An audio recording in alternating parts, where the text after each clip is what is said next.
नमस्कार बंधुरा संचित क्रिएटर यूट्यूब चैनल पक्ष থেকে আপনাদের সকলকেই স্বাগতম জানাই। তো বন্ধুরা আজকে আমরা আইসিডিএস এর যে আপকামিং ভ্যাকেন্সি রয়েছে যেখানে কর্মী এবং হেল্পার পোস্টের জন্য এক্সামিনেশন হবে তার জন্য কিছু ইম্পর্টেন্ট ম্যাথমেটিক্স বা গণিতের কোশ্চেন নিয়ে আলোচনা করব। তো ভিডিওটি স্কিপ না করে সম্পূর্ণ দেখবেন এবং চ্যানেলে ফার্স্ট টাইম ভিজিট করলে নিত্য নতুন এরকম আপডেট পাওয়ার জন্য আমাদের চ্যানেলটি সাবস্ক্রাইব করবেন। তো বন্ধুরা দেখো আমরা যে কোশ্চেনটা নিয়ে ফার্স্ট আলোচনা করব বা দেখব কি রয়েছে সেটাতে। তো ফার্স্ট যে কোশ্চেনটা আমাদের কাছে রয়েছে সেটা হচ্ছে লেখা রয়েছে দুটি সংখ্যার অনুপাত 2:3 যদি সংখ্যা দুটির সঙ্গে প্রত্যেকটিতে 8 যোগ করা হয় তবে তাদের অনুপাতে হবে 3:4 সংখ্যাটি দুটি হলো। তো এখানে যে কোশ্চেনটা রয়েছে এটা করার সবথেকে সঠিক পদ্ধতি হচ্ছে অপশান ওয়াইজ, অর্থাৎ আমরা অপশান এলিমিনেট করে এই কোশ্চেনের উত্তরটা করতে পারবো। যেটাতে উপরে লেখা রয়েছে দুটি সংখ্যার অনুপাত 2:3 যদি সংখ্যা দুটির সঙ্গে প্রত্যেকটিতে 8 যোগ করা হয় তবে তাদের অনুপাত হয় 3:4 সংখ্যা দুটি হলো। তো এটা অপশান ওয়াইজই সব থেকে ভালো। তো ফার্স্ট আমরা যেটা দেখব কি ফার্স্ট যে অপশানটা তার রয়েছে 16:24 মানে 16 আর 24 যেটাতে প্রথমে যেটা অনুপাত বলা হয়েছে 2:3। তো ফার্স্ট আমরা দেখে নেব প্রথম যে সংখ্যাগুলো রয়েছে সেই সংখ্যাগুলো এই অনুপাত দিয়ে ভাগ যাচ্ছে কিনা। তো ফার্স্ট রয়েছে 16 যেটা 2 দিয়ে যাচ্ছে এবং 24 যেটা রয়েছে সেটা 3 দিয়ে যাচ্ছে। এরপর আমরা অপশান বি নম্বর যেটা রয়েছে 11 এবং 26 যেটা 2:3 দিয়ে ভাগ যাচ্ছে কিনা দেখে নেব। তো দেখে নেব এটা কোনো মতেই 2 দিয়ে যাচ্ছে না এবং এটাও যে 3 দিয়ে যাচ্ছে না। এরপর দেখবো সি নম্বর বলছে 15 আর 29 যেটা 2:3 দিয়ে মানে 2 এবং 3 দিয়ে সেটা ভাগ যাচ্ছে কিনা। তো এটাও যাচ্ছে না এটাও যাচ্ছে না। এরপর পড়ে রইল অপশান নাম্বার ডি যেটাতে বলা রয়েছে সংখ্যা দুটি হচ্ছে 11 এবং 22 যেটাতে 2 এবং 3 দিয়ে ভাগ যাচ্ছে কিনা। 2 দিয়ে 11কে ভাগ যাবে না এবং 3 দিয়ে 22কেও ভাগ যাবে না। এখান থেকে জানা গেল যে অপশান নাম্বার এ যেটা 16 এবং 24 রয়েছে সেটাই সঠিক অ্যান্সার, কারণ সেটা 2 এবং 3 দিয়ে ভাগ যাচ্ছে। এটা হবে 8, যেমন ভাগ করলে তেমনি এটাও 8 হবে। এর সাথে যদি আমরা 8 যোগ করি, যেমন 16 সাথে যদি 8 যোগ করা হয় তাহলে 24 হয় এবং 24-এর সাথে যদি 8 যোগ করা হয় তাহলে 32 হয়। দেখে নাও এই যে সংখ্যাটা আমরা পেলাম 24 এবং 32 যেটা 3 এবং 4 দিয়ে বিভাজ্য দেখে নেব। তাহলে আমাদের সঠিক অ্যান্সার যেটা হলো সেটা হচ্ছে প্রথম কোশ্চেনের যে দুটি সংখ্যার অনুপাত 2:3 হলে যদি সংখ্যা দুটির সঙ্গে প্রত্যেকটিতে 8 যোগ করা হয় তাহলে যে অনুপাত যেটা হয় 3:4। তাহলে আমাদের সংখ্যা দুটি কি কি। তো এটা সঠিক অ্যান্সার তাহলে হচ্ছে সঠিক অ্যান্সার হচ্ছে অপশান নাম্বার এ যে 16 এবং 24 হবে সংখ্যা দুটি। এরপর আমরা দেখে নেব 2 নম্বর কোশ্চেনে কি বলা হচ্ছে। তো 2 নম্বর কোশ্চেনে আমরা দেখে নেব কি বলা হচ্ছে। তো 2 নম্বর কোশ্চেনে লেখা রয়েছে যে এ এবং বি এর বর্তমান বয়সের অনুপাত 4:5।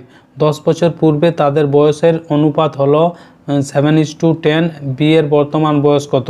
তো এটা দু রকম প্রসেসে করা যায়। তো সব থেকে যেটা আমার সহজ লেগেছে প্রসেসটা, সেই প্রসেসটা নিয়ে আমরা এই কোশ্চেনটা করব। তো ফার্স্ট আমরা এখানে দেখে নেব লিখে নেব A:B যেটাতে বলা হয়েছে বর্তমান বয়সের অনুপাত 4:5, ঠিক আছে। এরপর বলা হয়েছে 10 বছর পূর্বে তাদের বয়সের অনুপাত। 10 বছর পূর্বে তাদের বয়সের অনুপাত ছিল 7:10। এরপর এই যে দুটো অনুপাত রয়েছে, একটা 10 বছর পূর্বের আর একটা বর্তমানের। 10 বছর পূর্বের এবং নিচেরটা রয়েছে বর্তমানের, এই দুটো ইকুয়েশনকে সমান করতে হয়। দেখো এখানে যেহেতু 10 বছর পূর্বের কথা বলা হয়েছে তাই এর যে ডিফারেন্স সেটা সমান করতে হবে। এখানে ডিফারেন্ট হচ্ছে 3 এবং এখানে যেটা রয়েছে ডিফারেন্ট সেটা হচ্ছে 5, মানে এটা সঠিক নেই। এই দুটো ইকুয়েশনকে সমান করতে হয়। তো সমান কি করে করতে হয়, সমান করতে হয় এই দুটো অনুপাতের যে ডিফারেন্ট তার সাথে উপরের যে অনুপাত সেটা গুণ করতে হয় এবং উপরের যে ডিফারেন্টটা রয়েছে তার সাথে নিচের অনুপাত গুণ করতে হয়। যেমন নিচের ডিফারেন্ট রয়েছে 1, তো 1-এর সাথে 7 গুণ করতে হয় তাহলে 7 হবে, এবং 10-এর সাথে 1 গুণ করতে হয় 10 হবে।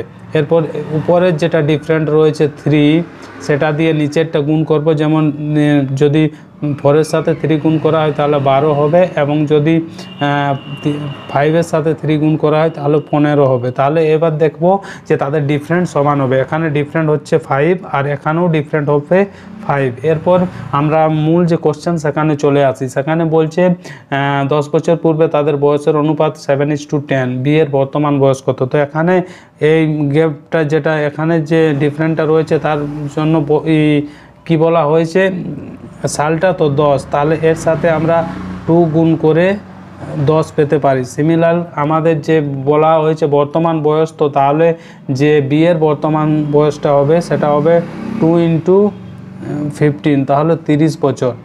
এটা সঠিক অ্যান্সার হবে যে বিয়ের বর্তমান বয়স হচ্ছে 30 বছর।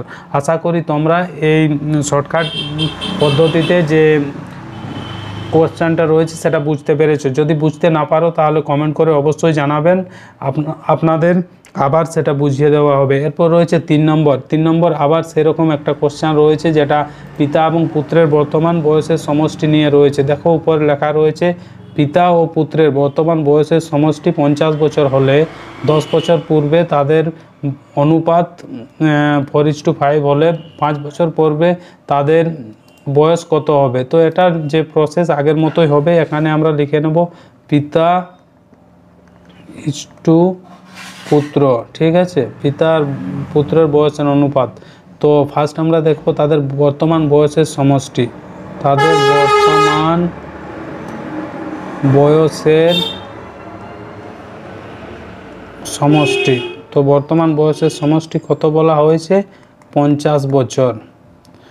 এরপর বলছে 10 বছর পূর্বে তাদের বয়সের অনুপাত। 50 থেকে 10 বছর যদি আমরা পেছনে যাই তাহলে যে সমষ্টিটা হবে তার সাথে আমরা পিতারও 10 বছর বিয়োগ করব এবং পুত্ররও 10 বছর। তাহলে আমাদের কত বিয়োগ করতে হবে, আমাদের বিয়োগ করতে হবে 50-এর সঙ্গে 20। তাহলে আমাদের কত থাকবে সমষ্টিটা 10 বছর পূর্বে 30। যদি 30 সমষ্টি থাকে এবং তাদের যে 10 বছর পূর্বে বয়সের রেশিও বা অনুপাত যেটা রয়েছে, অনুপাত রয়েছে তাদের 10 বছর পূর্বে 4:5। তো এখানে 4:5 সমান 30 যদি হয় তাহলে 5 সমান কত হবে, 5 সমান হবে 5 × 6 = 30। তাহলে এদের 10 বছর পূর্বে বয়স ছিল, এর হবে পিতার হবে 24 বছর এবং পুত্রের হবে 6 বছর।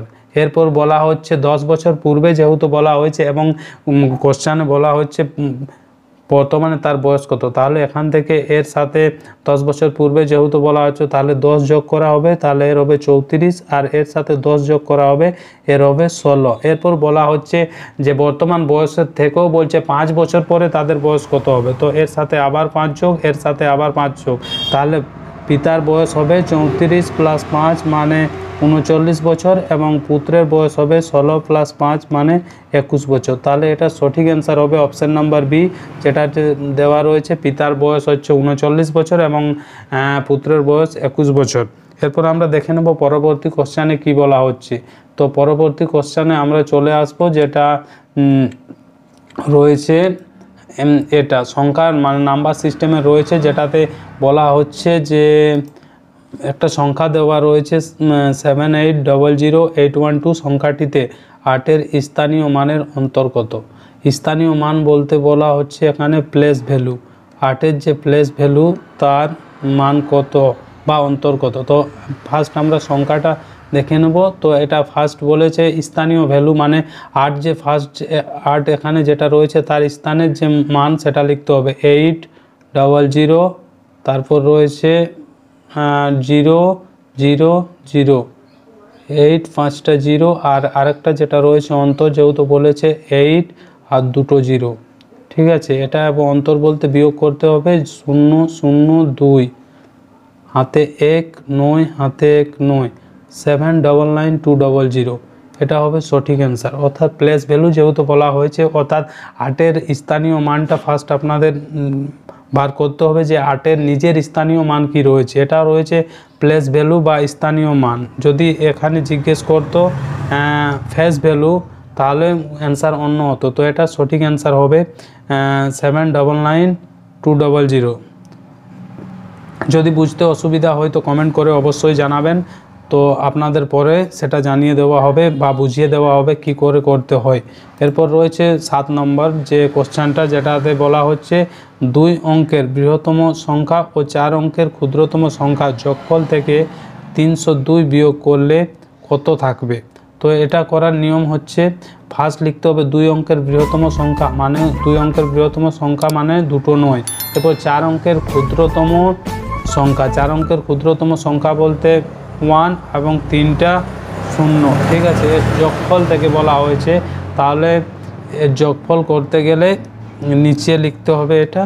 তাহলে এখানে আমরা লিখে নেব 99, তাহলে যোগফল হবে 9910। কি বলছে, যে যোগফল থেকে 302 বিয়োগ করলে, এখান থেকে 302 বিয়োগ করলে বলছে কত হবে। তো এখান থেকে বিয়োগ করো 7 9, এখানে 7, তাহলে অ্যান্সার 797। অপশান নাম্বার বি হবে সঠিক অ্যান্সার।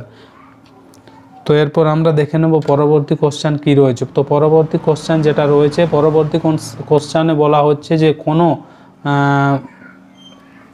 কোনো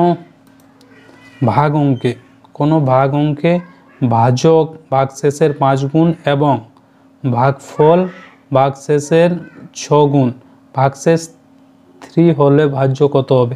এটা আপনারা অপশান এলিমিনেট করেও করতে পারেন, কিংবা এটার যে বেস্ট প্রসেস রয়েছে যেটাতে ভুল হওয়ার সম্ভাবনা 5%ও নেই। তো ফার্স্ট আমরা দেখে নেব, বাঁদিকে লিখে নেব ভাজক, তারপর ভাগের চিহ্ন, তারপর এখানে মধ্যিখানে ভাজ্য, আর ডান দিকে রয়েছে ভাগফল, এখানে ভাগফল লিখে নেব, এবং নিচে যেহেতু ভাগশেষ বলে থাকে তাই এখানে ভাগশেষ লিখব। এরপর আমরা দেখে নেব, ফার্স্ট বলা রয়েছে যে ভাগ অঙ্কে ভাজক ভাগশেষের 5 গুণ। তো তাহলে আমরা সব থেকে প্রথম ভাগশেষ ধরব x, যেহেতু ভাজক বলা হয়েছে ভাগশেষের 5 গুণ, তাই এখানে x এর 5 গুণ মানে এখানে হবে 5x, ঠিক আছে।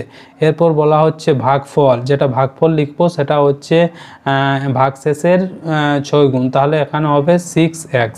এরপর বলছে ভাগশেষ 3 হলে, তাহলে x এর মান যদি 3 হয় তাহলে ভাজ্য কত।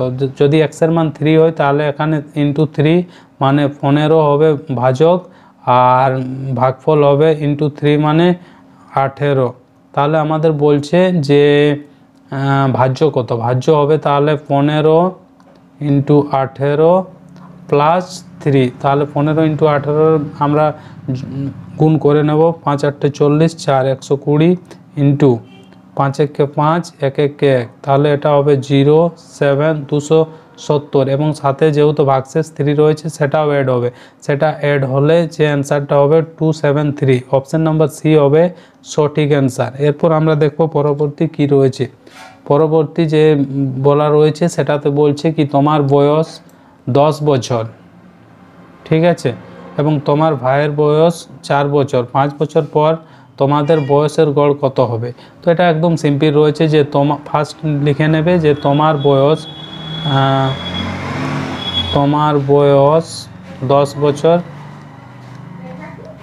তারপর নিচে লিখবে ভাইয়ের বয়স, ঠিক আছে। এখানে লিখবে ভাইয়ের বয়স কত হচ্ছে 4 বছর, তারপর বলছে 5 বছর পর তোমাদের বয়সের গড় কত। এখানে ডাইরেক্ট যোগ করতে পারো কিংবা আলাদা করে করতে পারো। তোমার বয়স 10 বছর প্লাস 5 বছর, এটা 4 বছর প্লাস 5 বছর, কিংবা এখানে যেহেতু 5 বছর বলা হয়েছে তাই এখানে ডাইরেক্ট 10 বছর এড করে করতে পারো। তো এর যে গড় হবে সেটা 24/2 মানে 12 বছর, ঠিক আছে। এটা সঠিক অ্যান্সার হবে 12 বছর। এরপর আমরা দেখে নেব পরবর্তী কোশ্চেনে কি বলা হয়।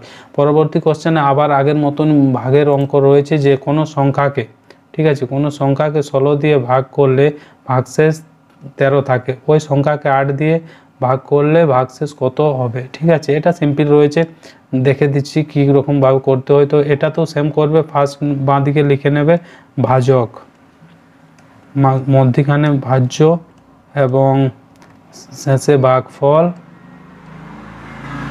এবং নিচে ভাগশেষ।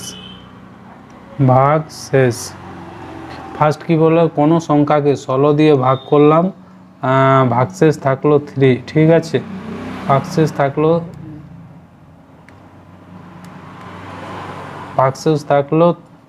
13, ঠিক আছে।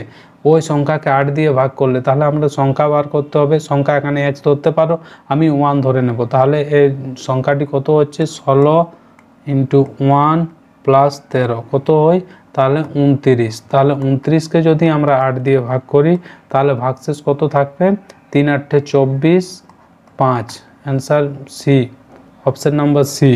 আশা করি আপনারা এই যে প্রসেসগুলো রয়েছে এই প্রসেস দিয়ে সুন্দরভাবে এই অঙ্কগুলো করতে পারবেন। যদি কোনো সমস্যা হয় তো অবশ্যই কমেন্ট করে জানাবেন। এরপর রয়েছে যে কোশ্চেনটি যে দুটি সংখ্যার গসাগু, ঠিক আছে, গসাগু 12 এবং লসাগু 540, একটি সংখ্যা 60 হলে অপর সংখ্যাটি কত। এটা সিম্পল একটা ফর্মুলা রয়েছে যে সংখ্যা দুটির মানে দুটি সংখ্যার গসাগু ইন্টু লসাগু সমান সংখ্যা দুটির গুণফল, ঠিক আছে, সমান সংখ্যা দুটির গুণফল। এখানে তাহলে হবে যেহেতু 12 বলা রয়েছে, 12 বলা রয়েছে গসাগু এবং লসাগু বলা রয়েছে 540, একটি সংখ্যা 60 বলা হয়েছে, তাহলে অপরটি আমরা x ধরে নিচ্ছি। এখানে কাটাকুটি করে বার করতে পারবে, 6 9 54, ঠিক আছে। তাহলে আমাদের যেটা x এর মান বেরোবে সেটা হবে x এর মান হবে 108, তো অর্থাৎ অপর সংখ্যাটি হবে 108। অপশন নাম্বার সি হবে সঠিক অ্যান্সার। এরপর রয়েছে যেটা 12 নাম্বার, যেটা প্রফিট অ্যান্ড লস বা লাভ ক্ষতির অঙ্ক রয়েছে, তো আমরা সেটাও দেখে নেব সেটাতে কি বলছে। তো সেটাতে বলছে যে একটি দোকানে একটি মালা 75% ছাড়ে বিক্রি করা হয়েছে, ছাড়ের পরে মালার বর্তমান মূল্য 60 টাকা হয়েছে, মালার আসল মূল্য কত, ঠিক আছে। তো এটাও সিম্পলি রয়েছে, এটা দু রকমভাবে করতে পারো। হয়ে আপনারা 75% যেটা দেওয়া রয়েছে 75%কে ভগ্নাংশে প্রকাশ করতে পারো, তো ভগ্নাংশে প্রকাশ করাটাই সব থেকে বেটার। তো 75%কে আমরা ভগ্নাংশের আকারে নিয়ে আসবো 75% বা যেহেতু 100%, এটা কাটাকুটু করে দিব 3:4, ঠিক আছে। এখানে কি বলছে যদি সিপি মানে ক্রয় মূল্য যদি 4 হয়, ঠিক আছে, ক্রয় মূল্য 4, ক্রয় মূল্য 4 হলে যেহেতু 3% ছাড় হচ্ছে তাহলে আমাদের বেঁচে থাকবে 1, ঠিক আছে।